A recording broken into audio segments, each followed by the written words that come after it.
구약 성경 779페이지 욥기 20장. 나아맛 사람 소발이 대답하여 이르되 그러므로 내 초조한 마음이 나로 하여금 대답하게 하나니 이는 내 중심이 조급함이니라. 내가 나를 부끄럽게 하는 책망을 들었으므로 나의 슬기로운 마음이 나로 하여금 대답하게 하는구나. 네가 알지 못하느냐? 예로부터 사람이 이 세상에 생긴 때로부터 악인이 이긴다는 자랑도 잠시요 경건하지 못한 자의 즐거움도 잠깐이니라. 그 존귀함이 하늘에 닿고 그 머리가 구름에 미칠지라도 자기의 똥처럼 영원히 망할 것이라. 그를 본 자가 이르기를 그가 어디 있느냐 하리라. 그는 꿈같이 지나가니 다시 찾을 수 없을 것이요 밤에 보이는 환상처럼 사라지리라. 그를 본 눈이 다시 그를 보지 못할 것이요 그의 처소도 다시 그를 보지 못할 것이며 그의 아들들은 가난한 자에게 은혜를 구하겠고 그도 얻은 재물을 자기 손으로 도로 줄 것이며 그의 기골이 청년같이 강장하나 그 기세가 그와 함께 흙에 누우리라. 그는 비록 악을 달게 여겨 혀 밑에 감추며 아껴서 버리지 아니하고 입천장에 물고 있을지라도 그의 음식이 창자 속에서 변하며 뱃속에서 독사의 쓸개가 되느니라. 그가 재물을 삼켰을지라도 토할 것은 하나님이 그의 배에서 도로 나오게 하심이니 그는 독사의 독을 빨며 뱀의 혀에 죽을 것이라. 그는 강 곧 꿀과 엉긴 젖이 흐르는 강을 보지 못할 것이요 수고하여 얻은 것을 삼키지 못하고 돌려주며 매매하여 얻은 재물로 즐거움을 삼지 못하리니 이는 그가 가난한 자를 학대하고 버렸으며 자기가 세우지 않은 집을 빼앗음이니라. 그는 마음의 평안을 알지 못하니 그가 기뻐하는 것을 하나도 보존하지 못하겠고 남기는 것이 없이 모두 먹으니 그런즉 그 행복이 오래가지 못할 것이라. 풍족할 때에도 괴로움이 이르리니 모든 재난을 주는 자의 손이 그에게 임하리라. 그가 배를 불리려 할 때 하나님이 맹렬한 진노를 내리시리니 음식을 먹을 때 그의 위에 비같이 쏟으시리라. 그가 철병기를 피할 때는 놋 화살을 쏘아 꿰뚫을 것이요 몸에서 그의 화살을 빼낸즉 번쩍번쩍하는 촉이 그의 쓸개에서 나오고 큰 두려움이 그에게 닥치느니라. 큰 어둠이 그를 위하여 예비되어 있고 사람이 피우지 않은 불이 그를 멸하며 그 장막에 남은 것을 해치리라. 하늘이 그의 죄악을 드러낼 것이요 땅이 그를 대항하여 일어날 것인즉 그의 가산이 떠나가며 하나님의 진노의 날에 끌려가리라. 이는 악인이 하나님께 받을 분깃이요 하나님이 그에게 정하신 기업이니라. 앞에 있었던 18장의 빌닷의 논리와 같은 이야기입니다. 앞에 빌닷이 그 장막에서 축출되는 악인의 운명을 하나님의 심판을 얘기했다면 이 소발은 즐거움과 결실이 없는 삶이 될 것이라 라고 동일한 논리를 전개하고 있습니다. 18장에서는 악인이 장막에서 뽑히고 사망의 장자가 그 지체를 먹고 흑암이 쌓이고 악인의 장막이 파괴되고 모든 자취를 없앤다는 표현으로 그 인과응보의 논리를 폈고 오늘 20장에서는 삼킨 재물을 토하고 뱀의 혀에 죽고 가산이 멸하고 없어지고 하는 식으로 즐거움과 결실이 없는 존재가 된다. 악인의 결말은 그렇다 하는 하나님의 일하심의 대원칙 인과응보에 근거한 논리를 펴 내가 당하고 있는 어려움은 결국 너 스스로 자초한 것이다 라는 대로 몰고 가고 있습니다. 우리는 이미 지난주에 이 문제가 신명기 28장의 신명기적 원칙 인과응보라는 원칙과 시편 103편에 나타나는 하나님은 자비롭고 은혜롭고 노하기를 더디하고 인자와 진실이 많은 하나님이라 라는 성경의 두 원칙 사이에서 어떻게 이해를 해야 될 것이냐를 한번 생각해 보았습니다. 어느 원칙을 지키는 하나님을 원하시는가 라고 스스로에게 묻기를 바랬습니다. 인과응보라는 법칙이 없어지면 질서가 무너집니다. 그러나 성경이 제시하는 하나님은 그 원칙을 세운 인격적 존재라는 것입니다. 그래서 우리가 잘 아는 예수님의 이 선포, 내가 곧 길이요 진리요 생명이니라에 가장 잘 드러납니다.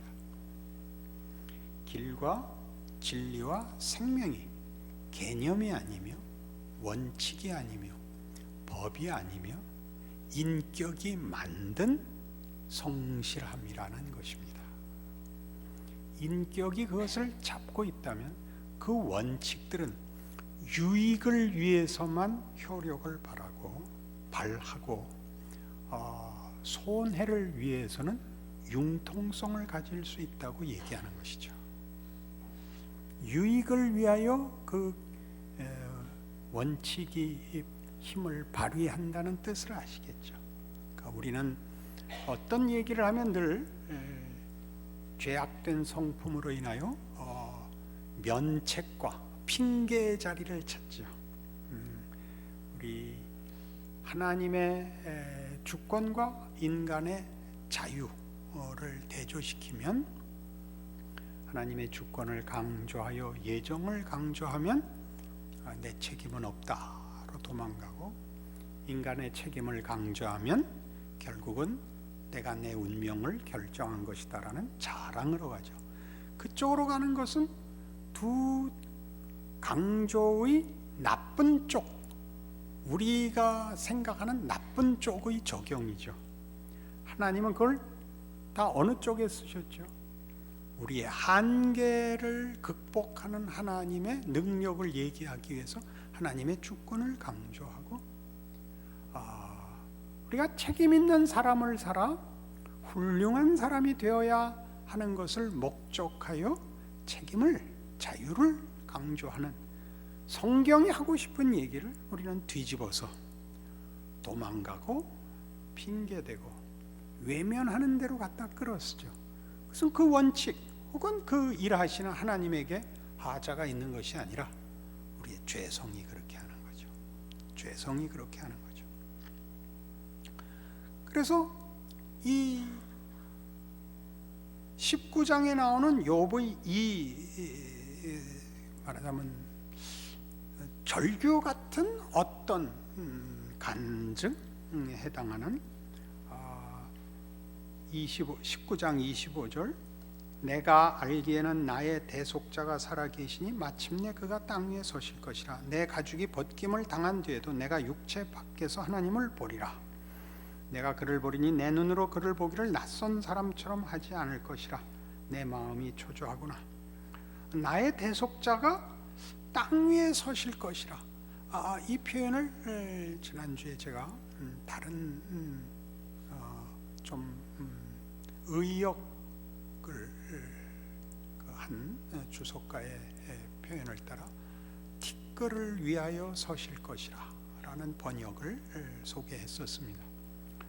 나의 대속자가 마침내 티끌을 위하여 서실 것이라. 티끌이란 우리 모든 인류입니다.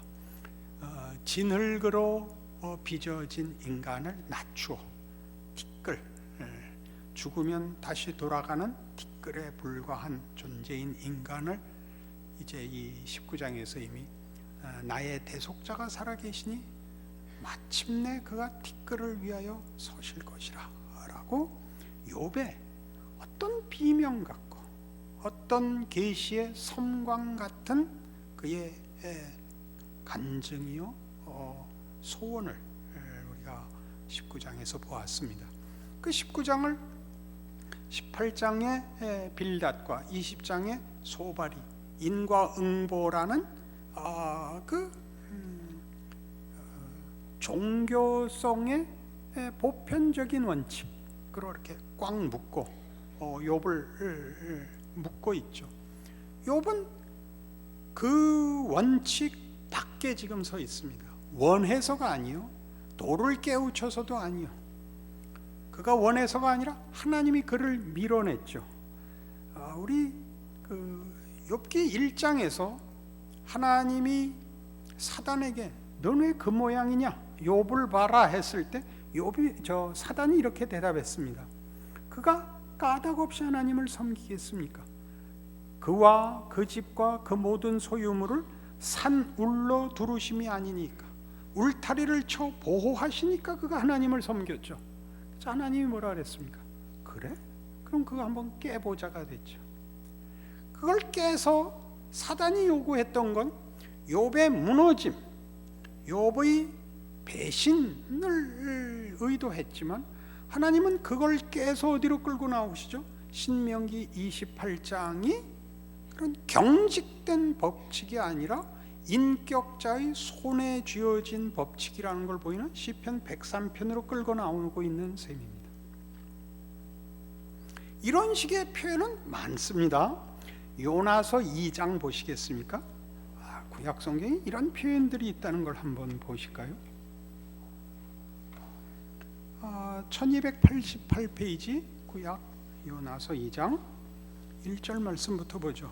요나가 물고기 뱃속에 갇혔습니다. 요나가 물고기 뱃속에서 그의 하나님 여호와께 기도하여 이르되 내가 받는 고난으로 말미암아 여호와께 불러 아뢰었더니 주께서 내게 대답하셨고 내가 스올의 뱃속에서 부르짖었더니 주께서 내 음성을 들으셨나이다. 주께서 나를 깊음 속 바다 가운데 던지셨으므로 큰 물이 나를 둘렀고 주의 파도와 큰 물결이 다 내 위에 넘쳤나이다. 내가 말하기를 내가 주의 목전에서 쫓겨났을지라도 다시 주의 성전을 바라보겠다 하였나이다. 물이 나를 영원까지 둘러싸우며 깊음이 나를 에워싸고 바닷물이 내 머리를 감쌌나이다. 내가 산의 뿌리까지 내려왔사오며 땅이 그 빗장으로 나를 오래도록 막았사오나 나의 하나님 여호와여 주께서 내 생명을 구덩이에서 건지셨나이다. 내 영혼이 내 속에서 피곤할 때에 내가 여호와를 생각하였더니 내 기도가 주께 이르러 싸우며 주의 성전에 미쳤나이다. 거짓되고 헛된 것을 숭상하는 모든 자는 자기에게 베푸신 은혜를 버렸사오나 나는 감사하는 목소리로 주께 제사를 드리며 나의 소원을 주께 갚겠나이다. 구원은 여호와께 속하였나이다. 이게 무슨 소리일까요? 요나는 니느웨 성을 회개시키라는 하나님의 명령을 거부하고 도망가다가 다시스로 가려다가 그 풍랑을 만난 배 위에서 모든 선원들이 이것이 누구 때문에 일어난 재난인가 제비 뽑아 걸렸습니다. 그리고 자기가 왜 여기까지 오게 됐는가를 얘기했고 다른 그 배에 탄 사람들이 그를 바다에 던졌죠. 큰 물고기가 그를 삼켰습니다. 거기에서 하는 기도입니다. 그가 무슨 기도를 했을까요? 살려달라는 기도를 한 정도가 아니라 5절에 보듯이 물이 나를 영혼까지 둘러싸우며 깊음이 나를 에워싸고 바닷불이 내 머리를 감쌌나이다. 내가 산의 뿌리까지 내려갔사오며 땅이 그 빗장으로 나를 오래도록 막았습니다. 이건 그냥 외적 고통이 아니라 영혼 깊은 고통이었다는 거죠. 자신의 미련함, 비겁함, 하나님의 크심을 못 알아본 무지함, 완악함, 해결할 수 없는 자기 실체를 본 것이죠. 거기서 그가 돌이킵니다. 뭐라고 돌이키냐 하면 4절에 있는 것 같이 내가 말하기를 내가 주의 목전에서 쫓겨났을지라도 다시 주의 성전을 바라보겠다 하였나이다. 이건 굉장히 놀라운 고백이죠. 왜냐하면 그가 니느웨를 회개시키러 가는 걸 왜 거부했냐 하면 아수르의 수도입니다. 이스라엘이 아수르에 망할 것입니다. 그러니 아수르를 회개시켜서 이스라엘을 쳐 멸망시킬 아수르가 하나님의 자녀가 되는 일은 허락할 수 없는 겁니다. 이스라엘 사람으로서 애국적이죠. 국가라는 이름을 빼면 이기적이죠. 그걸 벗어나는 겁니다. 내가 주의 목전에서 쫓겨났을지라도 다시 주의 전을 바라보겠나이다 하였나이다. 무슨 뜻이죠?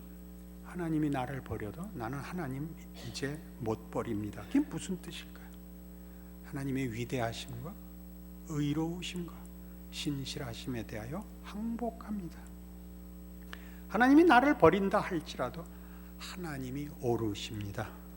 하나님의 오르심을 내 개인적인 이해 득실과 묶을 수 없습니다. 까지 가죠. 어때요? 하나님이 여러분의 기도를 들어주시지 않고 여러분의 인생을 평생 괴롭게 하면 안 믿을 건가요? 이런 때 또 아멘 하는 분이 있었는데 오늘은 왜 아무도 없죠? 조심하기로 작정들 하셨나요? 야, 끝날 때까지는 입도 뻥끗하지 말자 그랬죠. 중요한 선언이죠. 하박국서 2장에 가면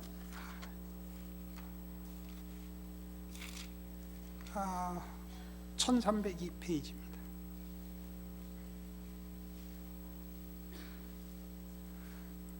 보라, 그의 마음은 교만하며 그 속에서 정직하지 못하나 의인은 그 믿음으로 말미암아 살리라. 이제 유다가 바벨론에 망할 것입니다.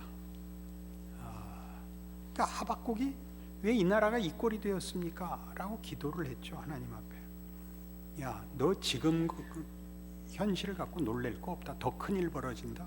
갈대아 사람들이 일어나서, 바벨론이 일어나서 너희 나라를 삼킬 것이다. 아니, 그런 일이 어떻게 있습니까? 의인은 믿음으로 말미암아 산다. 이게 믿음이라는 건 어쨌든 인과응보에는 어쨌든 갖다 넣을 수가 없습니다. 우리 신약 성경에 등장하는 예수님의 이 선언, 친구를 위하여 목숨을 버리면 이에서 더 큰 사랑이 없느니라. 친구라는 말은 이해관계나 옳고 그른 것으로 묶을 수는 없는 존재죠. 친구란 희한한 거죠. 우리 인생에서 하나님이 우리에게 가르치는 사회에 꼭 있어야 되는 윤리, 도덕, 법이라는 거 중요하지만 사실은 따져보면 우리는 법 속에 있기보다 관계 속에 있습니다. 관계 속에 있다는 게 뭐죠? 왼수랑 살게 돼 있죠. 가족입니다. 가족은 초법적인 관계입니다. 거기는 무슨 대차대조표가 없습니다. 그건 끝없는 책임이며 기쁜 짐입니다. 그렇지 않습니까? 그걸 어떻게 할 겁니까? 어떻게 갈라서고 어떻게 따집니까? 죽을 때까지 짐이고 죽을 때까지 유일한 기쁨입니다. 어떤 날은 무자식이 상팔자고 어떤 날은 손주 없이 무슨 낙으로 사나, 그런 날과 날이 교차하는 것이 아니라 매 순간 매초 순간마다 우리가 우리의 삶에 대하여 놀래죠. 그 이상 기쁠 수 없고 그 이상 짐일 수 없는 그런 현실을 살면서도 결국 꺼내놓을 때는 명분적이고 사실 맛없는 매정한 법을 우리는 마치 가장 필요한 근거인 것 같이 내세웁니다.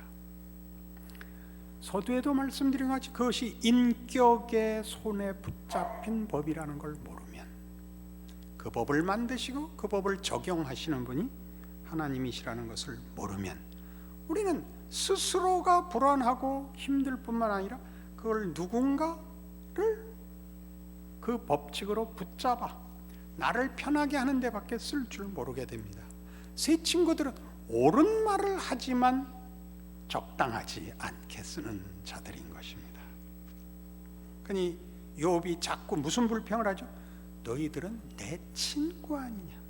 어쩜 이렇게 비정하게 구냐? 이겁니다. 어떻게 비정하게 구냐? 이 문제에서 우리를 놀래키는 사람이 둘 있죠. 모세입니다.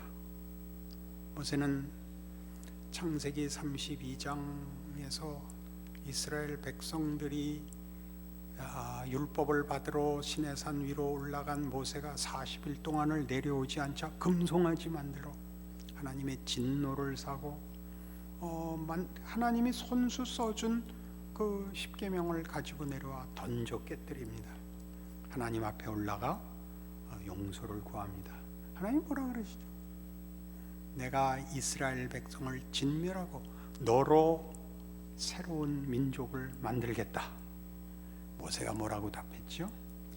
이 백성들을 멸하시려거든 제 이름도 생명책에서 지워주십시오. 이거 할 줄 모르는 자는 율법을 받을 자격이 없다, 그런 뜻입니다. 또 한 사람이 있죠. 바울도 그리했습니다. 로마서에서 그는 하나님이 예수 안에서 허락한 구원과 그 복음이 얼마나 굉장한 것인가를 써내려가는 그 서신에서 이스라엘에 관한 이야기를 하죠. 내 골육, 내 백성을 위하여는 내가 저주를 받아도 좋다. 내 동족이 구원받기를 원한다 라는 고백을 거기 써놓았습니다. 내가 저주를 받아도 좋다. 이 마음을 갖지 않는 자는 성경을 볼 자격이 없는 것입니다. 왜요? 또 이제 종합적으로 확인해 보십시다. 예수님이 이 선언을 하죠. 나는 의인을 부르러 온 것이 아니라 죄인을 부르러 왔노라. 어떻게 하실 겁니까? 아무래도 좋다라고 이걸 쓰는 것은 무슨 이유라고요? 은혜를 강조하면 무책임해진다는 우리의 죄성이라고요. 은혜에 잘못이 있는 것이 아니라 책임을 강조하여 할 말 없게 만드는 것은 무슨 잘못이라고요? 우리가 자랑하고 싶은 죄성의 잘못이라고요. 죄가 그러는 거예요. 성경은 그 두 가지가 전혀 충돌이 없고 모순이 없답니다. 하나님의 의로우심, 공평하심과 그 법칙과 질서를 넘는 하나님의 긍휼과 자비에 대해서 우리는 기뻐해야 됩니다. 감사해야 됩니다. 그리고 기꺼이 그것을 우리의 신앙생활에 적용해야 됩니다. 그게 로마서 12장입니다.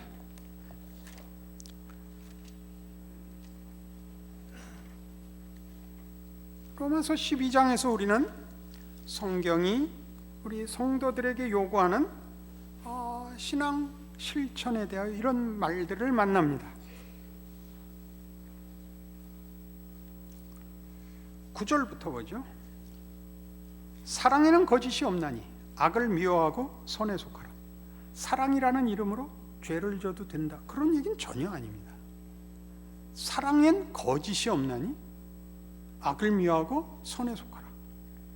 형제를 사랑하여 서로 우애하고 존경하기를 서로 먼저 하며. 먼저 한다는 게 무슨 뜻이죠? 빚져서 하는 것이 아니고, 마음에 들어서 하는 것이 아니고, 조건을 따져서 하는 것이 아니라는 뜻이죠.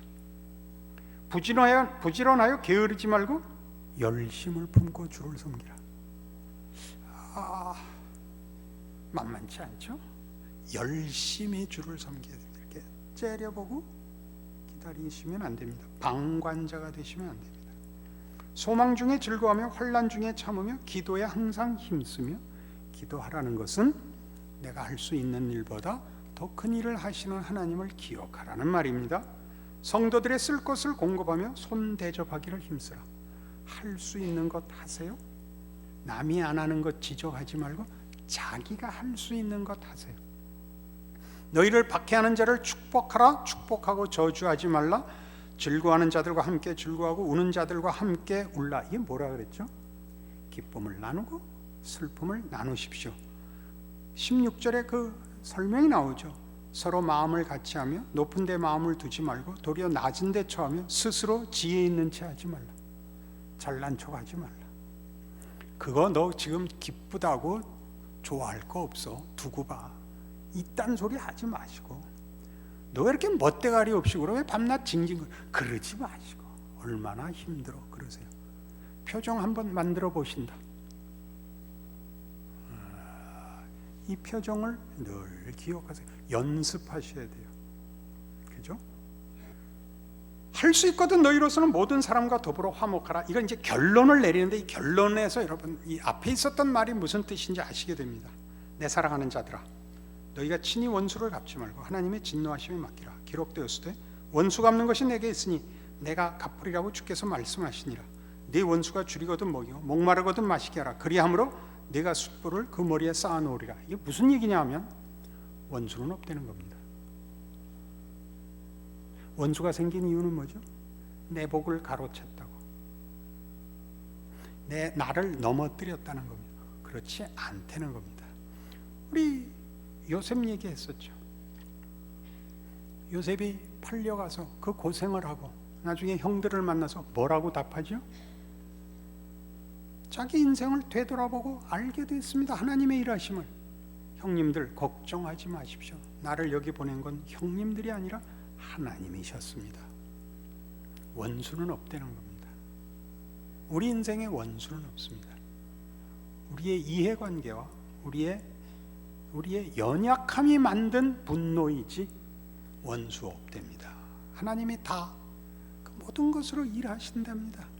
그러니까 예수님께서 십자가에서 하신 이 말씀 다시 생각해 볼 필요가 있죠. 아버지여 저들을 사하소서, 저들이 자기가 하는 일을 알지 못합니다.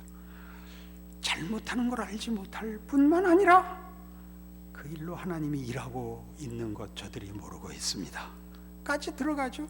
원수는 없는 겁니다. 그래서 악에게 지지 말고 손으로 악을 이기랍니다.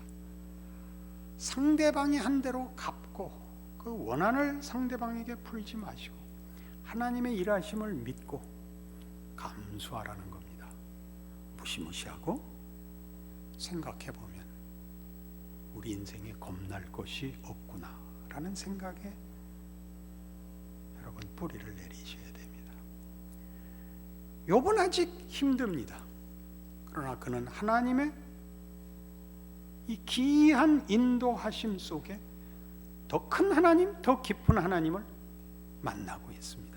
그 친구들은 모르고 있습니다. 친구들이 자꾸 욥을 정죄하고 욥을 훈계함으로써 욥이 어디에서 어디로 나가고 있는가를 더 분명하게 보여주는 역할을 하고 있을 뿐입니다.